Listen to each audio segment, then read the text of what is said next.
Agora eu vou chamar o meu primeiro convidado, que já está aqui nos bastidores. Meu primeiro convidado. Vou chamá-lo aqui para conversar com a gente. Meu primeiro convidado é um amigo já de muito tempo, foi meu professor na pós-graduação, né? Tive aula com o cara, hoje a gente é colega junto. Ele é nutricionista, ele é mestre, doutorando lá pela Universidade Federal do Ceará, palestrante, professor em curso de pós-graduação e uma das principais referências que a gente tem aí quando a gente pensa na área esportiva. E para conversar comigo aqui nesse primeiro bate-papo, eu vou chamar aqui para conversar com a gente meu amigo Walden Capistrano. E aí, boa noite. Boa noite, Márcio, tudo bem, cara? E aí, tudo bom? Tudo ótimo, boa noite, pessoal. Obrigado pelo aceite. Eu falo que o Walden topa tudo mesmo. Quando eu chamo, ele sempre topa as doideiras que o Márcio inventa. Mas, Walden, prazer ter você aqui com a gente nessa live comemorativa. Você que foi um dos primeiros a participar lá do canal, então prazer ter você aqui com a gente. Ô, Márcio, obrigado, cara. Fico muito feliz. E comemorar esse um ano, né, cara, de canal Nutricionando por aí. Cara, valeu demais pelo convite. E claro que eu topo, não tem nem como não topar. E para falar com o Walden, eu escolhi um tema que é muito importante ser discutido, porque a gente tem muita coisa aí para comentar, para discutir, e a gente vai falar um pouquinho sobre suplementação na performance, né? Porque hoje em dia a gente vê aí muitos suplementos disponíveis no mercado, muitos sendo usados por atletas, praticantes de atividade física, indicado por profissionais ou mesmo usados por conta própria, porém nem todos têm, né, um grau de evidência científica que realmente mostre uma melhora na performance. E aí, nada melhor do que trazer uma referência aí na área esportiva para a gente poder conversar o que funciona, né? Quais são os principais suplementos aí que podem ser interessantes na performance. E aí, Walden, acho que a gente podia começar com você explicando para a gente quais são esses suplementos que realmente têm boa evidência para performance. Bem, Márcio, então assim, quando a gente fala em suplementos e pensa em performance, a gente tem que alinhar o leme, né, do barco, que ele esteja todo direitinho. Então, para esse suplemento funcionar, antes de a gente dizer quais são, uma coisa, quem está nos assistindo tem que ter em mente, né? O paciente tem que pelo menos estar numa dieta não restritiva em calorias, quantidades adequadas de carboidrato e proteína, pelo menos isso, né? Então, estando isso adequado, beleza. Aí vamos para o que funciona. Então, existe realmente 5 desses suplementos que funcionariam muito bem. Seria a cafeína, que sempre teria maior número de estudos, né, publicados. A creatina, que apresentaria maior eficácia realmente em resultados de performance. E aí depois viria bicarbonato de sódio, betalanina e nitrato. Então, esses 5 realmente têm alto grau de evidência científica para performance esportiva, né? Que as pessoas não confundam também que existe os graus de evidência para suplementos de recuperação muscular, mas performance esportiva seria cafeína, creatina, bicarbonato de sódio, betalanina e nitrato, desde que o paciente esteja com dieta adequada em calorias, carboidrato principalmente e proteína. E se a gente fosse falar assim, né? Claro que brevemente, porque aqui a ideia, gente, foi a gente fazer os bate-papos que vocês viam sempre gravados, a gente está fazendo ao vivo. Então, é fazer ali um bate-papo e a gente tentar resumir algumas informações. Mas se a gente falasse nesses 5 suplementos que você falou para performance, em que área eles são principalmente estudados, para qual tipo de treino, para qual tipo de atleta esses 5 suplementos seriam mais interessantes? Vamos lá, cafeína, né? Comecei falando que teria um número de estudos. Principalmente, né, a galera do Endurance seria que se beneficiaria mais com relação à cafeína, né? E aí o que a gente observa nos estudos e na prática, normalmente exercícios que vão durar de 5 minutos a 150 minutos ou mais, né? Dependendo até do tempo de duração dela, média de 5 horas, o metabolizador normal. A galera do sprint, tá? Também poderia estar se beneficiando com doses menores de cafeína, mas também. Quando você passa para high intensity training, aí você vai ver a galera do CrossFit e tudo mais. Quando você vai ver número máximo de repetições, também teria algum benefício, pequena escala, mas teria. E treinos de até exaustão, né? Com treinos de contrarrelógio, né? Medidas de performance com relação a isso. Mas lembrando, né, que a galera acha que vai tomar cafeína vai melhorar absurdos. Por exemplo, quando a gente pensa em CrossFit, né? Maior número de repetições feitas, a melhora é de 1 a 8%, né? Então, em quem a gente vai ver essa melhora mesmo seria a galera da elite, né? A performance, né? Sim. Então, seria principalmente, assim, maior grau de evidência, endurance. Tá. E se a gente fala da creatina? Pronto, creatina e força e potência é o que a gente mais vê, né? Com relação a performance. A galera do HIIT também, né? Do CrossFit também teria com repetições também aumentada, mas principalmente força e potência, se for ver performance. Tá. A betalanina, em que área que ela é mais também estudada? Betalanina e bicarbonato ficariam em áreas bem semelhantes, seria com relação a sprints e high intensity training. A betalanina numa peculiaridade de maior evidência, né? Em esportes ou execuções de movimento de 30 segundos a 10 minutos e tentaria lutas aí com bastante eficácia. O bicarbonato ficaria algo em torno de 1 minuto, né, até os 10 minutos.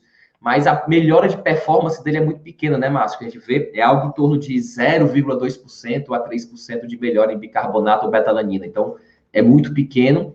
E, normalmente, treinos de alta intensidade, né, e curta duração, de 60, 30 segundos a 10 minutos. Principalmente a betalanina, de 60 segundos, né, até 5 minutos seria o maior benefício dela, né? Que durasse esse intervalo em alta intensidade.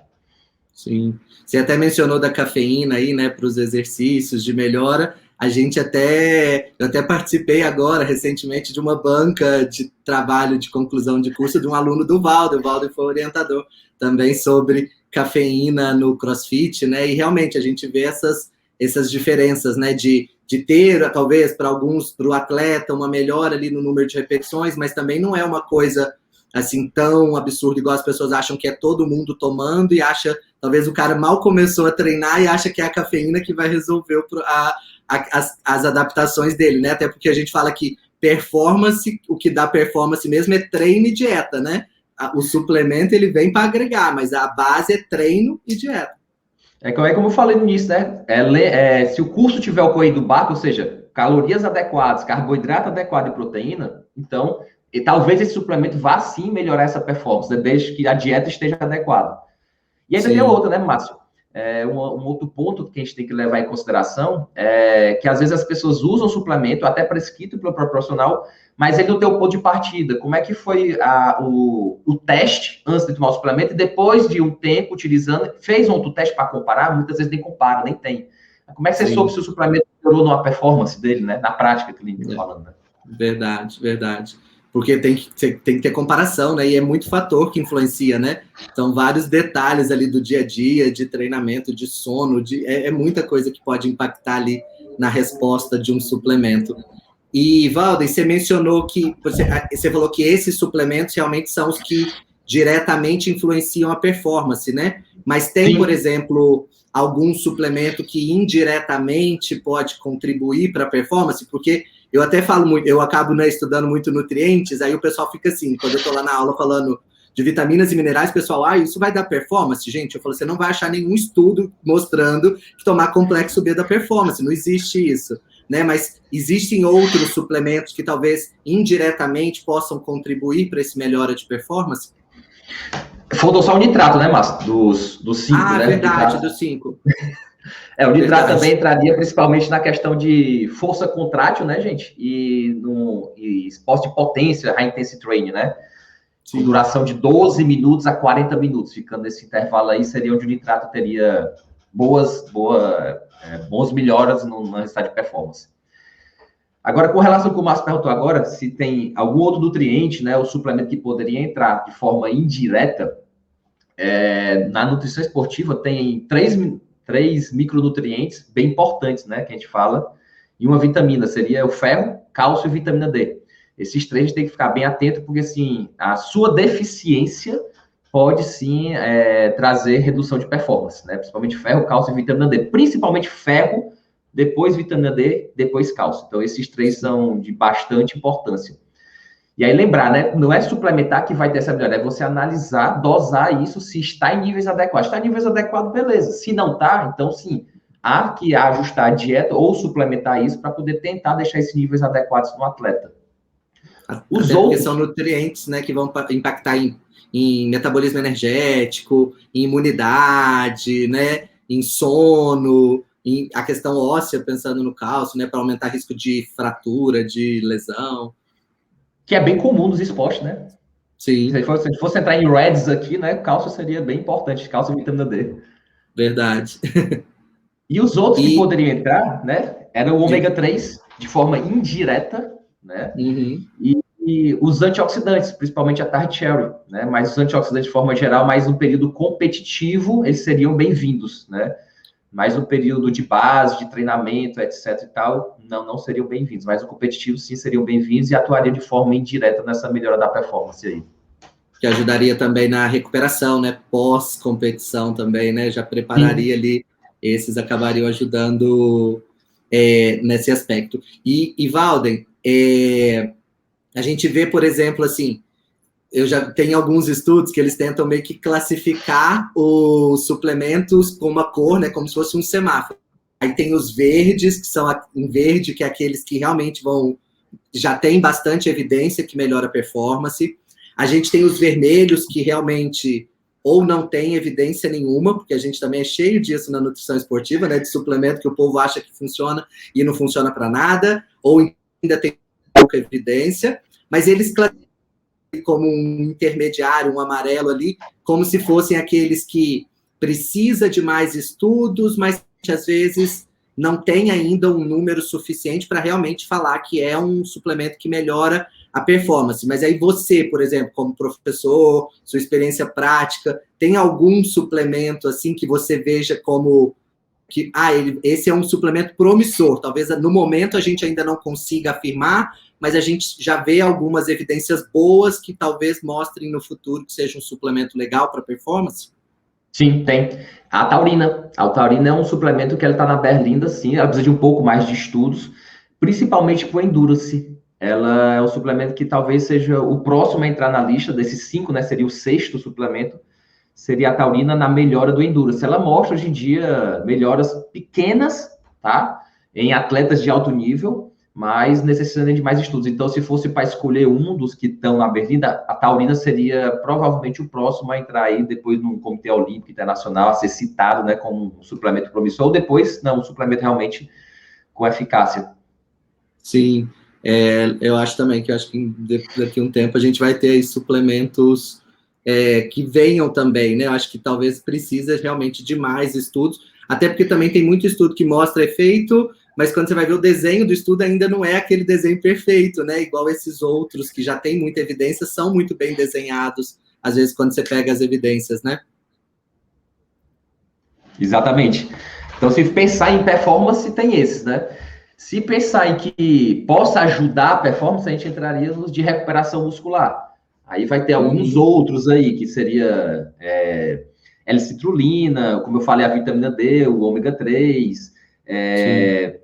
o Roman, né? Então, fitoterápico entrando Uhum, aí também, mas precisando de mais estudos. O colágeno hidrolisado, para questões de recuperação, uhum, ação anti-inflamatória, mas precisando de mais estudo. Então, esses atuando pela questão da recuperação muscular, que poderiam ajudar uhum. posteriormente, ou seja, de forma bem direta, ajudar na performance. A curcumina, mas todos da recuperação muscular. Mas performance mesmo, direta, seria a taurina. Ó, vou aproveitar aqui o Valden, tem uma perguntinha aqui, vou pedir para ele responder aqui, ó. Ó, Valden, a NutriConsciente falou assim, ó, percebo que muitos pacientes são muito sensíveis à cafeína, ainda que em pequenas quantidades, acabam sentindo agitação e perturbação do sono, mesmo tomando pela manhã. Existem, então, contraindicações com relação à cafeína? Olha, não é que exista contraindicações, né? O que você tem que entender nos pacientes, que a gente não tem isso tão fácil, são alterações genéticas. Então, existe pessoas que são metabolizadores lentos, normais e rápidos. Os normais e rápidos, principalmente os rápidos, eles não teriam essa tal sensibilidade como ela está citando. Os lentos, sim, teriam. Né? Então, normalmente, esses vão ser mais sensíveis, vão ficar mais agitados, e esses vão ter perturbação do sono, mesmo tomando cafeína pela manhã, alteraria o sono à noite. E esses metabolizadores lentos também, que a gente chama, de forma geral, esses piorariam a performance, diferentemente dos metabolizadores rápidos, que teriam melhora na performance, né? Fora toda essa questão da acessibilidade só de agitação e perturbação, também os metabolizadores lentos, se eles também tiverem o viés também para a questão de ansiedade, eles podem piorar também. Então, existem duas situações genéticas que a gente quer avaliar com a cafeína. Se metabolizar rápido ou não, e se aumenta ou não a ansiedade. Então, eu posso ser um metabolizador rápido, então eu vou ter melhoras na performance. Mas se ele aumenta a minha ansiedade, eu tenho que botar na balança desse meu atleta. Se aumenta a ansiedade, isso será que vai atrapalhar a minha performance? Mesmo ele sendo metabolizador rápido? Então, se atrapalhar, tira. Agora, o cara pode ser um metabolizador lento, ele ficar sensível, como ela falou, mas a cafeína nele diminui a ansiedade, e a ansiedade é um fator que reduz performance nele. Então, se melhora a ansiedade dele, talvez seja interessante. Então, isso tem que se botar na balança. Então, são 2 genes, né? O CYP, que vai estar usando para metabolização rápida, e o ADORA2A, que é para a questão de ansiedade. Então, esses 2 são bem interessantes de ser analisados, sim. Tá? Então, vai depender. E claro, né, conversar com o paciente. É claro que dá para fazer os testes genéticos, mas também na conversa a gente já começa a perceber essas relações do paciente com a cafeína, né? De você conversar e perguntar como que é a reação, o tempo, o que ele sente, toma café à noite e atrapalha dormir, não. Tem gente que toma e dorme tranquilo, então provavelmente um metabolizador mais rápido, né? São coisas da prática que também dá para incluir isso na rotina, ali numa anamnese, né, nutricional. Tem umas perguntas bem características para cafeína. Você toma café à noite e dorme bem? Sim, metabolizador rápido. Você toma café de manhã e altera o sono? Metabolizador lento. Você toma à tarde, também te altera? Sim, porque aí você começa a ver a área sobre a curva da cafeína em torno de 5 horas. O lento vai para 8 a 10 horas, né? Então, você já começa a ver nessas situações. Então, são perguntinhas simples. Você toma cafeína antes do treino, seu batimento cardíaco, sua frequência cardíaca aumenta muito? Então, foi metabolizador lento. Então, são perguntas que você faz na prática, como ela mesmo falou. Teu paciente sensíveis. Então, de alguma certa forma, você fez alguma pergunta na sua anamnese que você conseguiu captar isso. Então, esse seu paciente provavelmente é um lento, né? E, ó, vou aproveitar o Valden aqui, vamos fazer mais uma perguntinha aqui, Valden, para você que chegou aqui do pessoal, ó. Mas a Jaira, eu não sei se eu vou falar o nome errado, não vou falar não para não errar. Em relação à creatina, quando falamos de um paciente que faz musculação ali por 1h30, tá com uma suplementação de 3 gramas dia, durante quanto tempo ele pode usar essa suplementação? Tem que fazer ciclos específicos de tempo ou pode usar continuamente, pensando na creatina? Bem, vamos lá, né? Com relação à creatina, a gente tem estudos observacionais de até 10 anos de utilização ininterrupto, com dose de 20 gramas dia, sem nenhuma alteração nem formação de formaldeído, que seria a parte tóxica realmente, né? Ou carcinogênica, ou nefrotóxica. Então, não teria por que parar. Mas a minha pergunta será que esse cara sempre faz o mesmo treino, a mesma dieta, ele não tem periodização no treino também? Então, se sim, esse cara tem, então você também vai ter que mudar a suplementação. A suplementação era periodiza também. E outra situação, não, Valden, ele treina o ano inteiro hipertrofia, beleza, mas no ano inteiro esse cara deve ter final do ano, deve ter Natal, deve ter férias. Nesses períodos ele não vai estar na mesma intensidade de treino. Então, nesses períodos, se tira a creatina, né? Então, é uma questão mais lógica, você não precisa suplementar o cara o ano inteiro. Então, vai ter momentos, sim, que ele simplesmente vai estar de férias ou vai treinar menos, nesse período se retira. E existe também a questão das doses, né? A 3 gramas, sim, seria uma dose que poderia estar a longo prazo saturando, mas o que a gente tem realmente que vai te dar segurança, né? A partir de 5 gramas, é conseguir fazer essas saturações semelhante àquelas fases de compensação que a gente fazia com creatina, né? Mas sim, poderia utilizar e não teria que parar, tá? Não teria nenhum malefício. Se usa, né? Valden, queria muito agradecer. Passa muito rápido, dá vontade de ficar aqui muito mais tempo, mas a gente tem outros convidados daqui a pouquinho, então dá vontade de ficar aqui com o Valden um tempão, mas depois ele vai voltar para o canal, nós vamos gravar mais vídeos depois também. Então, queria muito agradecer sua presença aqui no canal, aqui na live comemorativa. Tinha que ser, né, escolhendo aí os amigos, e muito obrigado pelo aceite, é sempre um prazer ter você aqui com a gente. Ô, Márcio, obrigado pelo convite, tá? Valeu, galera, que vocês estão aí assistindo. Continuem aí, ainda vem mais 2 feras aí para conversar com vocês. E valeu, brigadão, viu, gente?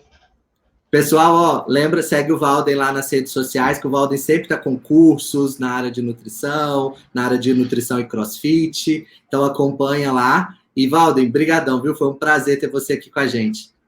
Valeu, Márcio. Obrigado, cara.